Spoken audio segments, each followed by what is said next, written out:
Виктория.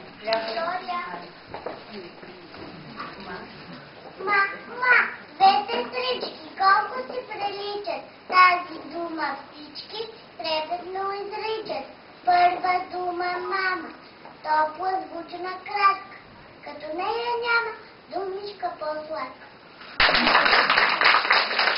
Днес е 8 март и аз, понеже съм голяма, цял ден стати вкъщи шетам, за да се зарадва мама. Сестричките са ми добрички, а не умеят всичко. Аз ще им попея песен, те с ръце ще пляскат сам, после ще й кажа в нея какво празник мила моя мама.